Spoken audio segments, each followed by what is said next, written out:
Hey guys, this is Mark. In this lecture, we'll talk about object deletion in the database.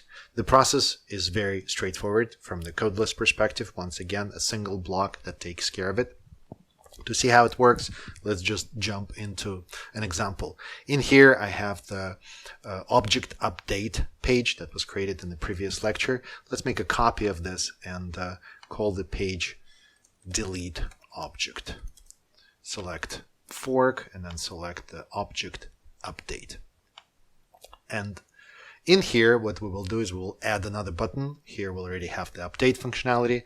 We will use the same form where a country is selected, and whatever the country that we have selected, there will be a delete button, and the delete button will just delete that object from the database. And so here is our button.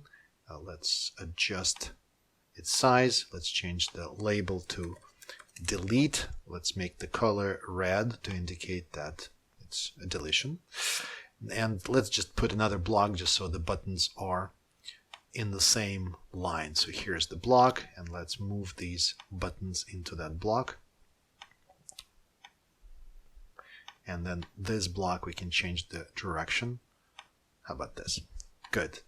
Also for the block, we can change the height just so it's not as stretched out. There you go, a little bit better. So what we have here is a country, or an object that represents country will be selected.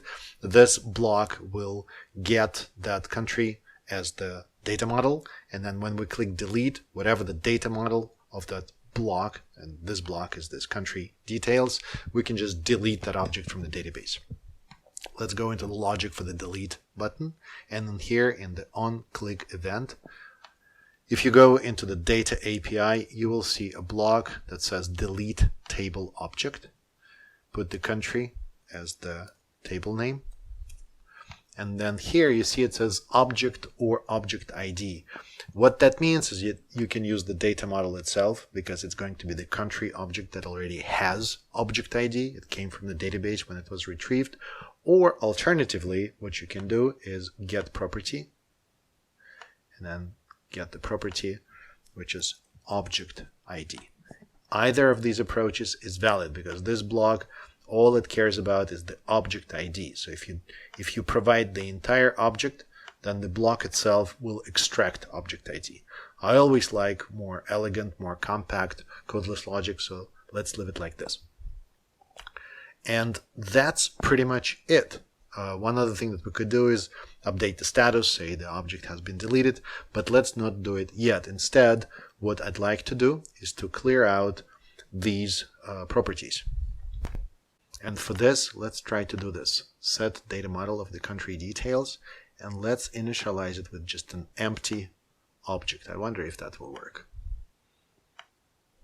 So there you go, just an empty object. This way, the properties have no value to get from the data binding, therefore they should be emptied out. And let's give it a try. All right, so here let's select more countries, and I hate to delete any given country, but someone must sacrifice, right, for the sake of the demo. So let's just pick something where I hope, well, they're with the smallest population, just not to offend anyone who is watching this video and trying the same. All right, so let's select, how about this? Northern Mariana Islands. Click on this. Now watch what happens when I click delete. A couple of things will happen. Well, first of all, we expect that these fields will be emptied out, but also watch this record right here, Northern Mariana Islands in our data table. So click delete. All right, so it is removed from the data table, but it hasn't been removed from here. So that's something we will work on. But notice that it got removed from the data table, which is pretty cool because we haven't written any code at all to actually remove it from the data table. And if you ask me what has happened, how come it got removed, the answer for this is actually in the data table itself. Select the data table. Notice that there is a checkbox that says enable real time.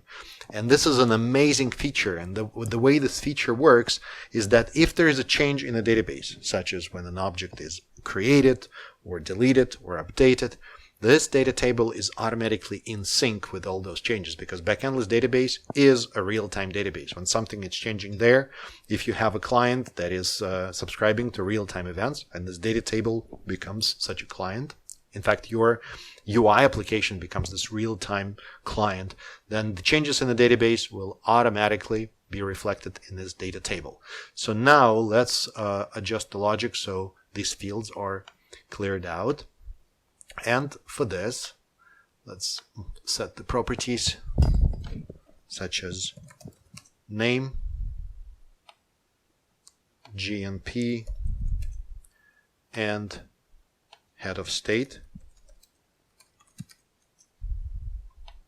and initialize them with some values so the data binding takes place. And the GNP needs to be 0 because it is a number. So now the same thing will work. So once again, let's pick something. I'll just randomly click here. There you go, Cuba. So click delete. There you go. So Cuba got deleted from here, and then these fields got reinitialized. So at this point, you have seen the demonstration of the deletion API through a codeless block, and you got a chance to see the real-time database in action. And there's going to be a separate lecture on real-time database. I hope you found this useful, guys. Thank you for watching this video, and as always, happy codeless coding.